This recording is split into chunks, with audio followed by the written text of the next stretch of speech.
So this is just a quick tutorial to give an idea on how to make some nice 3D effects on logos that look similar to this here. You'll notice that there's no texture on this logo. It's just a plain kind of white on transparent image that has been sent for 3D modeling, and when it's been returned, it looks like this here. What you want to do is let's take a look at how it turns out with normal settings, and then I'll show you how to change the settings to get better effects. And this is being done on Cockpit 3D version 1.12, etc. So let's just take a look at this from the side.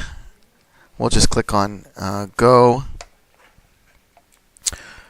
And here is the point cloud. It doesn't really look 3D. It doesn't have that cool pop effect, and we can make this look a lot better. I'm going to go back to the left-hand view. I'm just going to look at the settings. So as you know, the recommended settings are 07, 07 with 8, 5, and 2. Okay, and it's normally the rasterizer type is on projection. What we're going to actually do is we're going to change our Z spacing to 0.10. We're going to go into Edit, and we're going to change our rasterizer type from projection to X-ray. On X-ray, we're going to have to adjust our layers here. So I would recommend we go to 6, and we change our Z factor to 2. And just click on Save, and click on OK. And now we're just going to click on Go.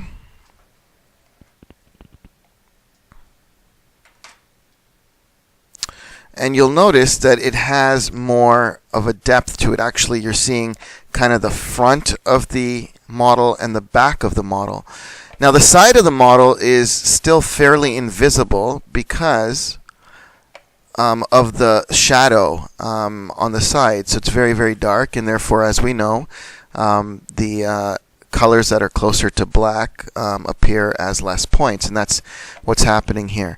So what we're going to do, and this is why I said that this technique works well for images that are plain white that do not have any textures, is we're going to actually click on Fill Solid. That's going to cause the software to completely eliminate recognizing the texture file or the JPEG file.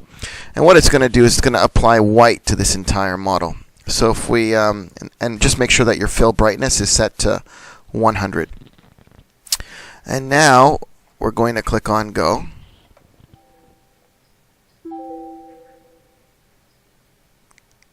And there you have it. Now the impression of this is far better than what was being created on earlier versions of the software. Now, with this, you can actually do some cool things. So let's assume that, first of all, we want to make this even thicker. So what I would recommend is go make sure your layer is highlighted here. Make sure that this maintain aspect ratio is unchecked, and you can actually change the depth. So let's assume that we want to make the model, I don't know, make it 2 centimeters, so 20 millimeters. It looks a little too thick, so let's actually change that to 15.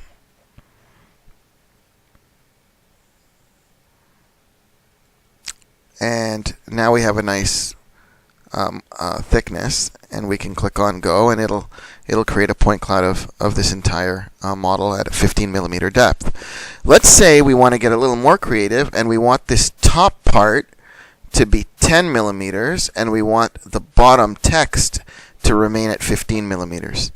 So what we can do is let's generate our point cloud.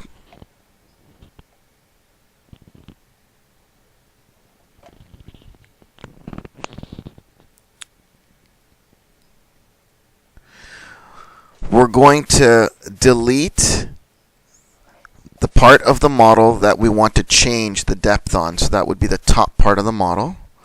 So in order to delete it, you have to actually click on this, which is Hide Selected Points. And then what we want to do is we want to add this point cloud to the layers over here. So I'm going to go Tools, Add Point Cloud to Layer.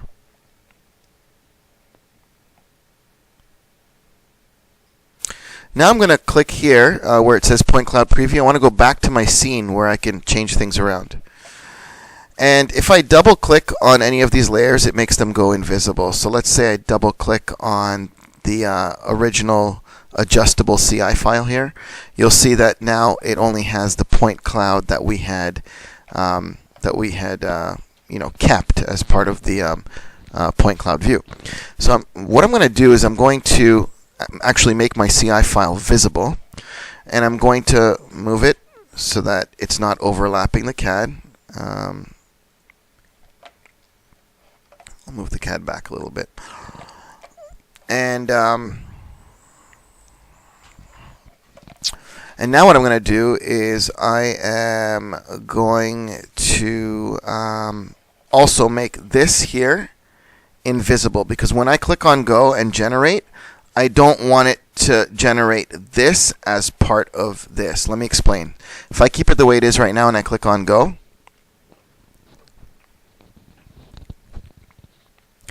it's going to create a point cloud for this entire model, and at the same time, it's going to maintain this here. So now we've got this twice. So to avoid that, what I'm going to do is I'm going to double click on point cloud, which is this here. So I'm only playing with the scene file or the CI file. I'm going to click on Go. Let it generate the point cloud of this.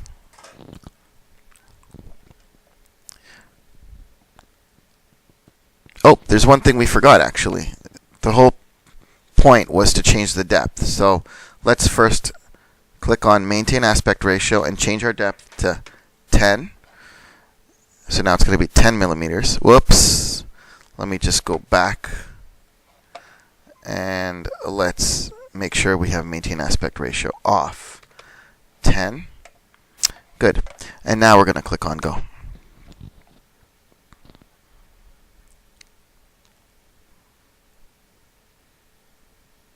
Alright, there we go. Now we're going to do the same thing. We're going to go Tools. Oh, pardon me. We're going to actually first delete the bottom part, because we know that we already have that available to us at the correct depth.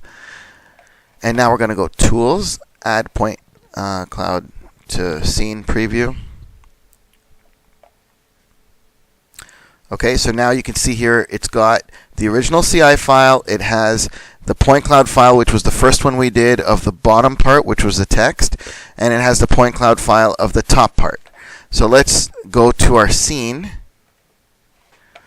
Let's make our CI invisible, and let's make the bottom one that's somewhere here visible again.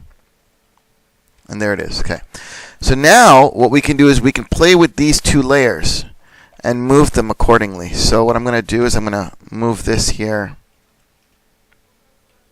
to there, and I'm going to move this here to there. And now it looks really cool. So play with it and get creative.